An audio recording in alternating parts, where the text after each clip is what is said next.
Bismillahirrahmanirrahim. Assalamualaikum warahmatullahi wabarakatuh.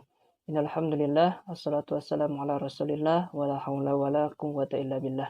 Alhamdulillahirabbil alamin. Perkenalkan, nama saya Imam Suryadinata, kuliah di jurusan Ilmu Al-Qur'an dan Tafsir, Sekolah Tinggi Ilmu Al-Qur'an Al-Latifiyah Palembang. Oke, teman-teman, pada pertemuan kali ini kita akan membahas tentang hadis ditinjau dari kualitas rawi dan klasifikasi hadis berdasarkan kuantitas rawi. Hadis dari kualitasnya, ditinjau dari segi kualitasnya, terbagi menjadi dua macam hadis, yaitu makbul dan hadis mardud. Adapun hadis makbul ialah hadis yang unggul pembenaran pemberitaannya. Dalam hal ini, hadis makbul ialah hadis yang mendapat dukungan, bukti-bukti, dan membuat unggul itu adalah dengan pembenaran. Hadis makbul terbagi menjadi dua, yaitu hadis sahih dan hadis hasan. Hadis sahih ada sahih li dzatihi dan sahih li ghairihi. Begitupun juga dengan hasan. Hadis hasan terbagi menjadi dua, yaitu hadis hasan li dzatihi dan hasan li ghairihi. Sedangkan hadis mardud ialah hadis yang ditolak atau tidak diterima. Jadi hadis mardud ialah hadis yang tidak unggul pembenaran dan pemberitaannya. Hadis mardud terbagi menjadi dua, yaitu hadis dhaif dan hadis maudhu. Baiklah, kita lanjutkan pembahasan yang pertama, yaitu hadis makbul. Hadis makbul menurut bahasa berarti ma'khud atau yang diambil, dan musaddaq yang dibenarkan atau yang diterima. Sedangkan menurut istilah yaitu hadis yang telah sempurna padanya syarat-syarat penerimaan. Syarat-syarat penerimaan suatu hadis menjadi hadis yang makbul berkaitan dengan sanadnya, yaitu sanadnya bersambung, diriwayatkan oleh rawi yang adil, lagi dhabit, dan juga berkaitan dengan matannya yang tidak syadz dan tidak berilat atau tidak cacat. Kemudian hadis makbul ini terbagi menjadi dua, seperti yang telah saya jelaskan di awal tadi, yaitu hadis sahih dan hadis hasan. Hadis sahih secara bahasa berarti sehat atau selamat dari aib yang benar. Aib atau benar.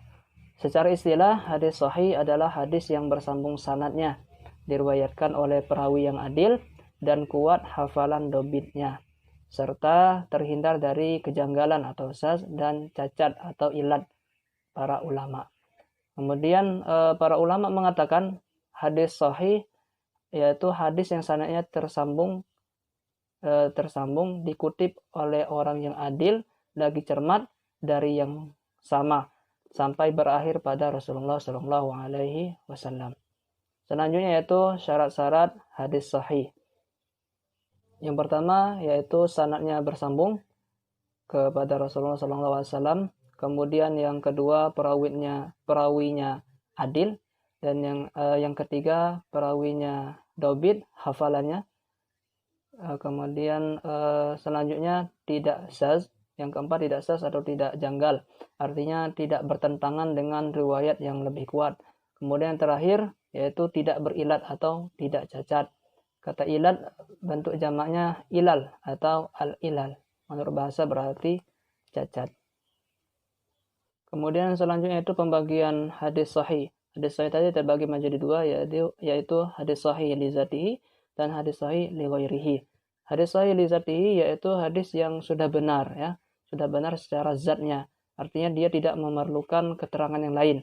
Kemudian kalau misalnya hadis sahih li ghairihi, artinya hadis yang sah kebenarannya karena didukung oleh jalan sanad atau keterangan lainnya. Makanya di sini menggunakan kata li ghairihi. Selanjutnya yaitu hadis hasan. Nah, hadis hasan ini menurut bahasa artinya hadis yang tidak berisi informasi yang bohong, tidak bertentangan dengan hadis lain dan Al-Qur'an, dan informasinya tidak kabur.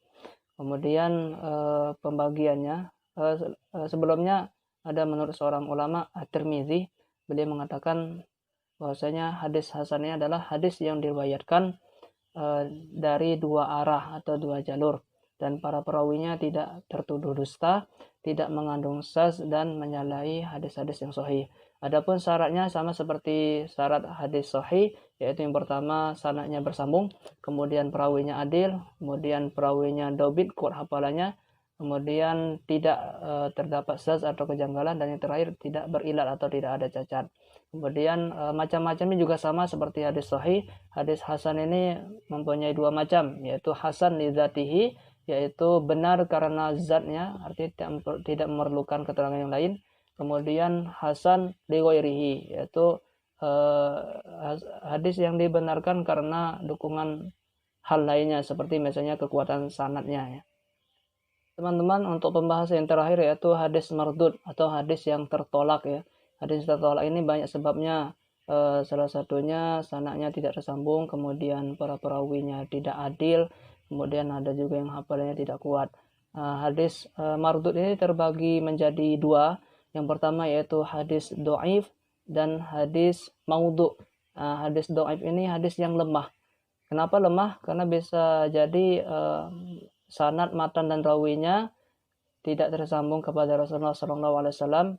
Bisa juga disebabkan karena perawinya tidak adil, bisa juga perawinya tidak dobit, tidak kuat hafalannya, atau bisa jadi perawinya berbohong. Nah, ini bisa ini yang menyebabkan hadis ini dikategorikan hadis yang dhaif. Adapun hadis maudhu ini adalah hadis yang palsu. Hadis yang palsu ini banyak terjadi ketika setelah Rasulullah SAW wafat. Jadi banyak di kalangan pada saat itu memalsukan hadis. Walaupun tujuannya mungkin untuk kebaikan ya, tapi ini termasuk hadis yang maudhu. Artinya hadis yang palsu, tidak bersumber dari Rasulullah SAW, atau redaksinya dikarang sendiri oleh orang yang membuat hadis tersebut dan mengatasnamakan Rasulullah SAW. Setelah diteliti, baru diketahui bahwa hadis tersebut termasuk hadis yang maudhu. Oke, teman-teman, mungkin cukup sekian pembahasan kali ini tentang hadis ditinjau dari kuantitas rawinya, kemudian klasifikasi hadis berdasarkan kuantitas rawinya. Semoga bermanfaat dan bisa diajarkan. Oke, syukran. Wassalamualaikum warahmatullahi wabarakatuh.